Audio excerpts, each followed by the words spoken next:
যাবার পূর্বে আমি তোকে কয়েকটি কথা বলে যেতে চাই।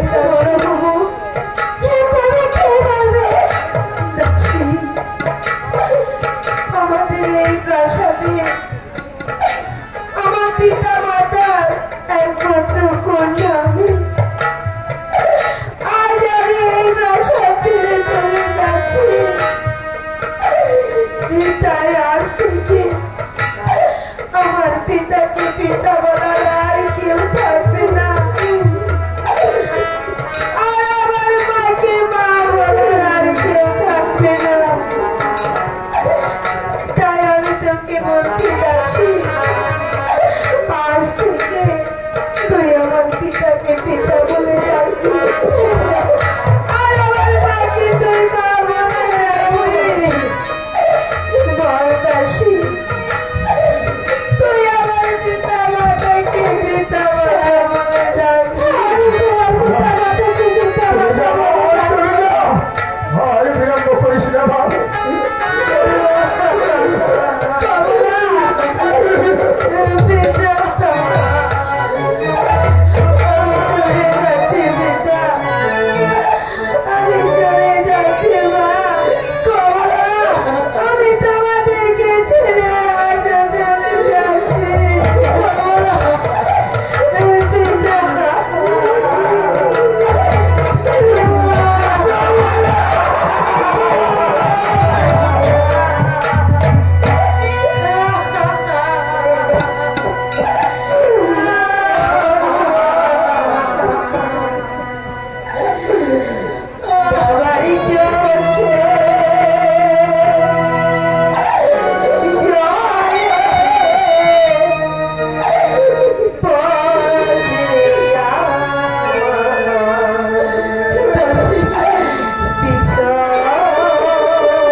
আরিফ ভাই গালা গ্রামের বাড়ি, তার অভিনয় সন্তুষ্ট 100 টাকা আশীর্বাদ করছেন।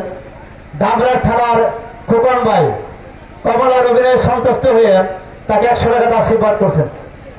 ধন্যবাদ।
অপূর্ব চাঁদের মতো মুখ, মেঘের মতো চুল, ঠিক যেন স্বর্গের অপ্সরী, দেখে যেন আর চোখ ফেরানো যায় না। আপনি যান তাহলে ছেলের পছন্দ, তাহলে তোমার ছেলের পছন্দ আছে। পছন্দ থাকবে না? আমার ছেলে বলে কথা, চাতা পছন্দ করতে পারে নাকি? তাই বুঝি? হ্যাঁ। আপনি যান। আরে আমার ছেলে আমাকে আমি জান বলে ডাকলেই আমি খুশি। শোনো জামাল, মাগো তোমাকে অনেক কিছু দিয়েছি বাপজান, মাগো আজ তোমাকে নতুন একটা জিনিস দেব। নতুন একটা জিনিস? বলো বলো। আমি জানি কি আমার জিনিস তুমি আমাকে আজ দিচ্ছ।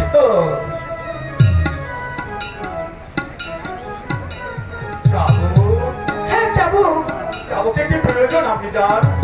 চাবুকের বিশেষ প্রয়োজন। তুমি যখন রাজ্য পরিচালনা করবে, কোন প্রজা যদি তোমার কাছে কখনো অন্যায় অপরাধ করে, তখন তাদেরকে শাসন করবার জন্য এই চাবুক বিশেষ প্রয়োজন। আমি শাসন করতে চাই না, আমি চাবুকে দিয়ে শাসন করতে চাই না, আমি চাবুক দিয়ে তো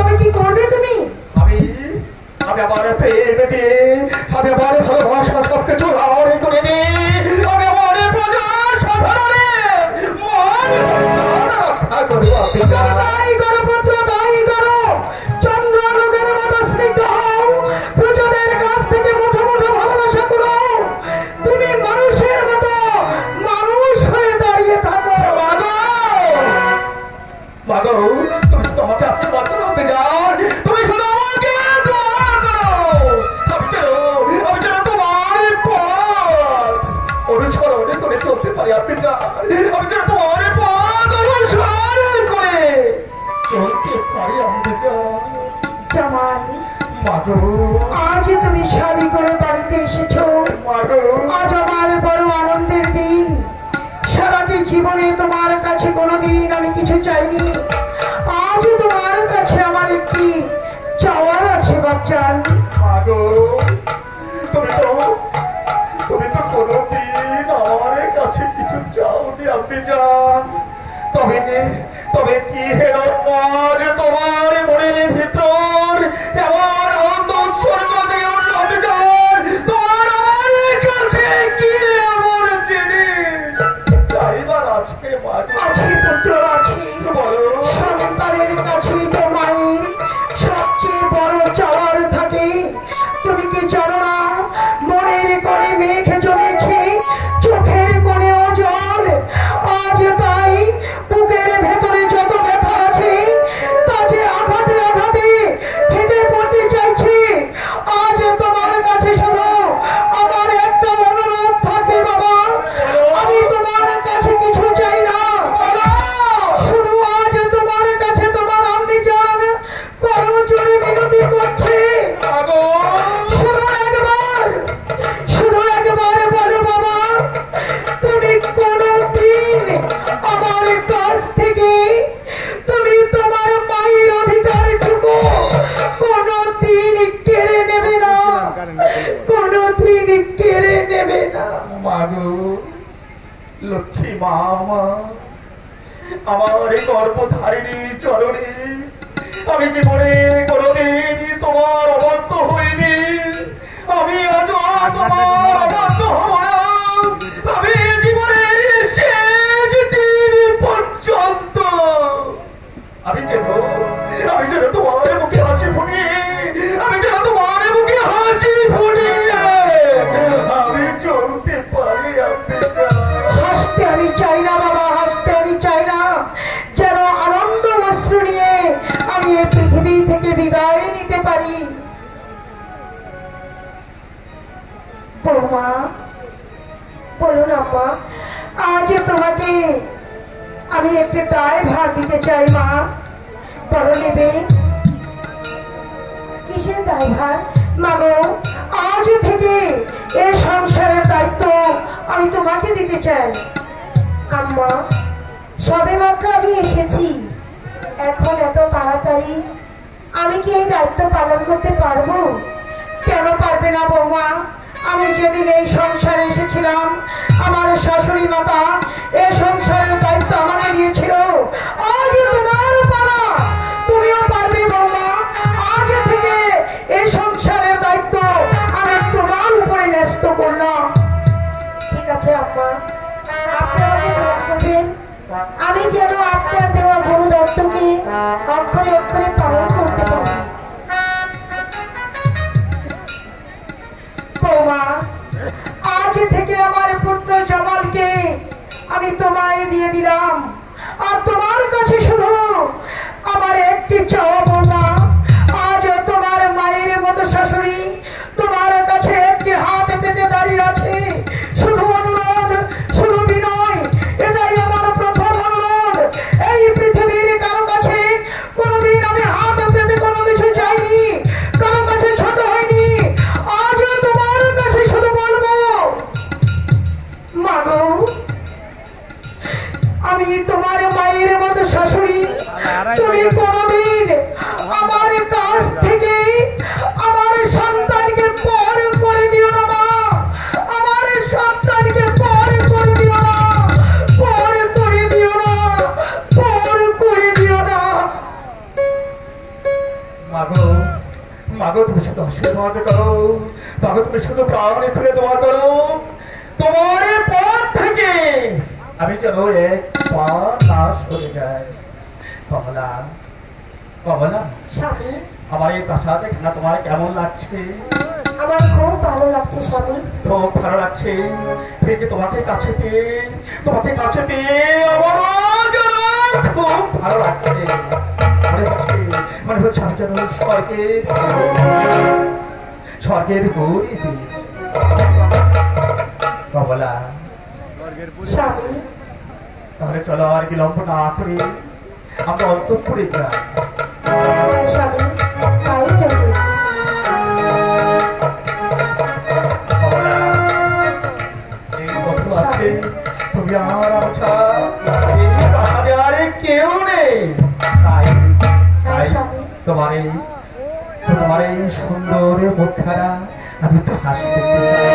আমার তোমার এই সুন্দর মুখখানা আমি একটু হাসি দেখতে চাই। স্বামী আমি তো সবে মাত্র এসেছি, আমাকে কিছুদিন সময় দিন, আস্তে আস্তে থাকতে থাকতে সব ঠিক হয়ে যাবে। তাই বুঝি? আর স্বামী কমলা, তোমার শরীরের কণ্ঠে আমাকে কি গান শোনাবে? আমি তোমার বন্ধু, তুমি আমার সারা, খোদার পারে তোমায় আমি পারে বলে আমি তোমার বন্ধু, তুমি আমার সারা, খোদার পারে তোমায় আমি পারে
দয়াময় তারপর অধিকার এখন ভেবেছিলাম আমি অবিবাহিত। হে দয়াল খোদা তাআলা, এখন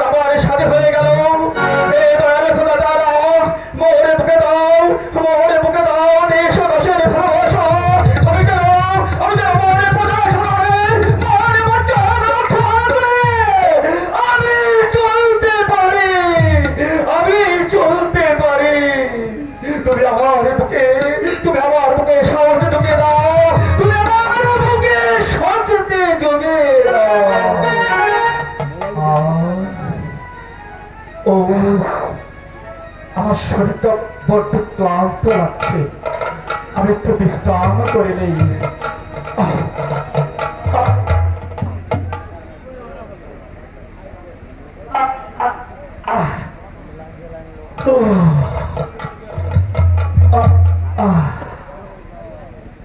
হক মাওলা, হক মাওলা, লা ইলাহা, লা ইলাহা, হক মাওলা।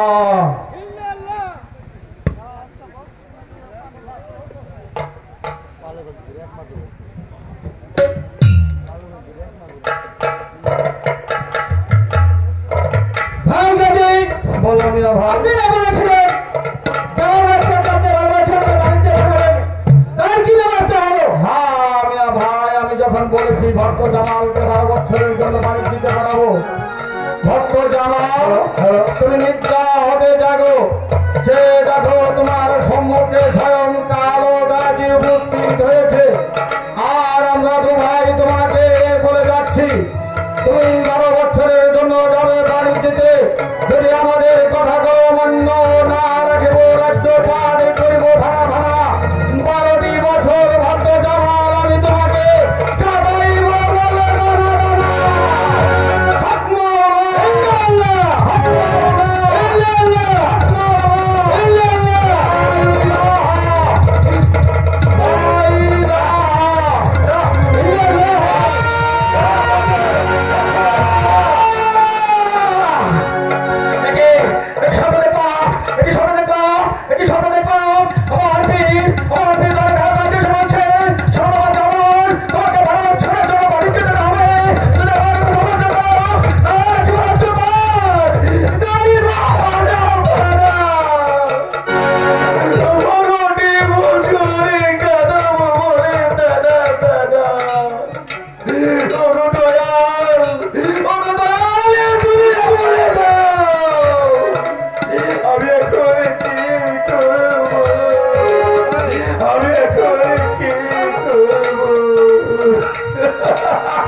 আমি বাণিজ্যে যাবো, আমি বাণিজ্যে যাবো, আমি বাণিজ্যে যাবো, আমি বাণিজ্যে যাবো। কিন্তু আমার আম্মি জান, আমার কমলা, আমার আম্মি জানকে বলে দেখি, আমার আম্মি জান আমাকে কি বলে।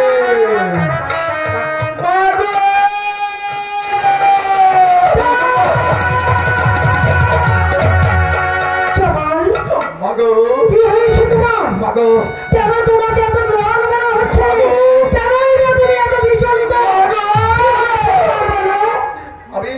আমি ক্লান্ত হয়ে ঘুরে পড়েছিলাম। আমার পীর দলে কালো গাছ এসে বলছে, শোনো বাবা জামাল, তোমাকে 12 বছর ধরে বাড়িতে যেতে হবে, যদি আমার খবর না করো না রাজ্যপাল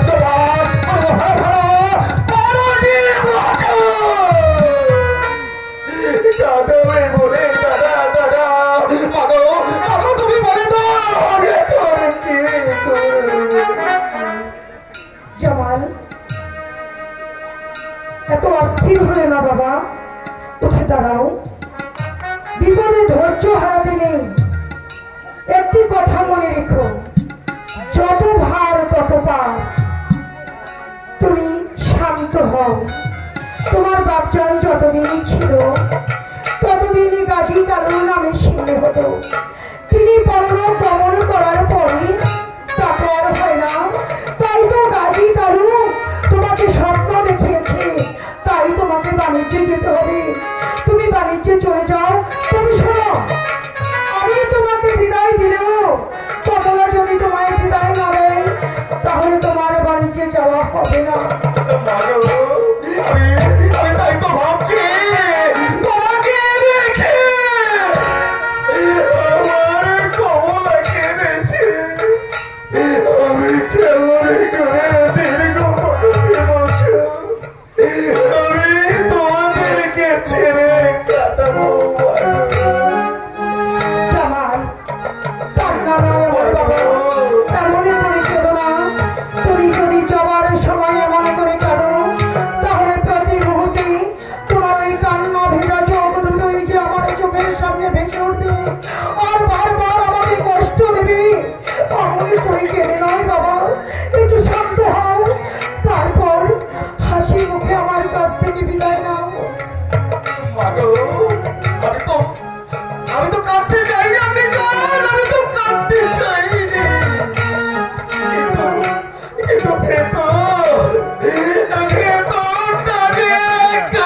রাজ্য আমার হয়ে গেছে জামাল, শক্ত হও বাবা, একটু শক্ত হতে চেষ্টা করো।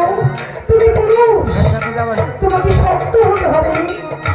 তুমি নিজে চালাবার চেষ্টা করো বাবা। শীঘ্র করে বিদায় নাও। কমলার কাছ থেকে বিদায় নিয়ে তুমি বাণিজ্যে চলে যাও বাবা। আমি আমি তাই তো তোমাদেরকে ছেড়ে, আমার কমলাকে ছেড়ে, আমার প্রজা সাধারণকে ছেড়ে, আমি আমার মস্তানকে ছেড়ে, আমি আমার সাম্রাজ্য ছেড়ে আমি চলে যাচ্ছি। এই যে আমার পীর, এই যে আমার পীর কালো গাজিরা আমাকে হাসি মুখে পরবে করে, আমাকে হাসি মুখে পরবে করে দিতে।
আমার বুকের ভেতরের বেশ যে কলিজার মাঝে যে বেশ তৈরি করেছি, সে বেহেশতের কাছে আমি কোন দুজক সৃষ্টি হতে দেব না।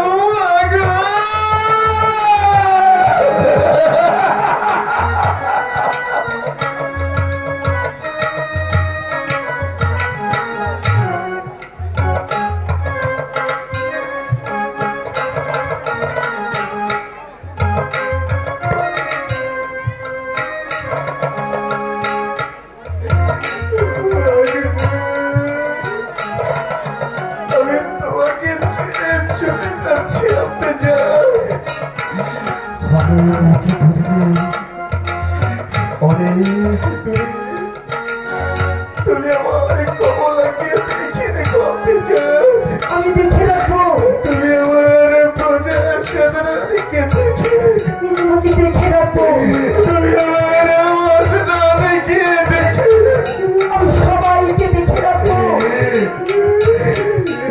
আমি জীবন দিয়ে আগলে রাখবো সবাইকে।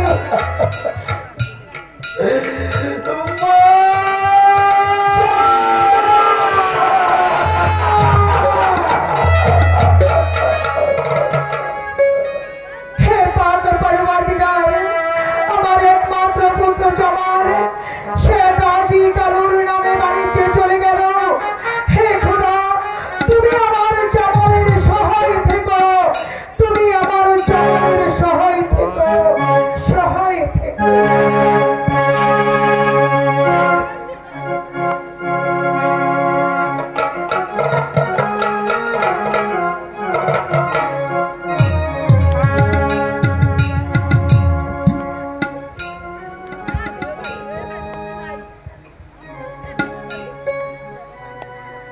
সন্ধ্যা হয়ে গেল, আমার স্বামী তো এখনো ঘরে ফিরে এলো না। তাকে এক মুহূর্ত কাছে না পেলে আমার যে কিছুই ভালো লাগে না। কমলা, কমলা, কমলা, কমলা, তুমি কেমন আছো? আমি তো ভালো আছি, কিন্তু স্বামী কমলা। আপনাকে তো চিন্তিত মনে হচ্ছে কেন? কমলা, কই কই না তো, আমি তো খুশি আছি, আমার মন আমি খুশি আছি, আমি শক্ত আছি কমলা। স্বামী, আপনাকে এক মুহূর্ত কাছে না পেলে আমার যে কিছুই ভালো লাগে না। কমলা, ঠিক কথা, তোমাকে এক মুহূর্ত কাছে না পেরে আমি যেন পাগল হয়ে যাই। স্বামী, কমলা, তোকে একটা মতো না দেখলে আমি পাগলে হয়ে যাই, আমি পাগলে হয়ে যাই। আমি তোমাকে অনেক করে বোঝাবো কমলা। স্বামী, এখন আর কোনো চিন্তা নেই, আমি তো সবসময় আপনার সঙ্গেই থাকবো। কমলা, আসলে সত্যিকারে আমি যে তোমার কাছ থেকে কি স্বামী? আমি যে তোমার কাছ থেকে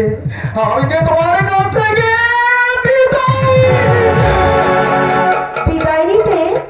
কিসের বিদায় স্বামী? হ্যাঁ কমলা, আমি তোমার কাছ থেকে বিদায় নিতে এসেছি। এ কি বলছেন স্বামী? হ্যাঁ। কিসের বিদায়? আমি যে তোমাকে ছেড়ে দীর্ঘ 12টি বছরের জন্য আমাকে যে বাড়ি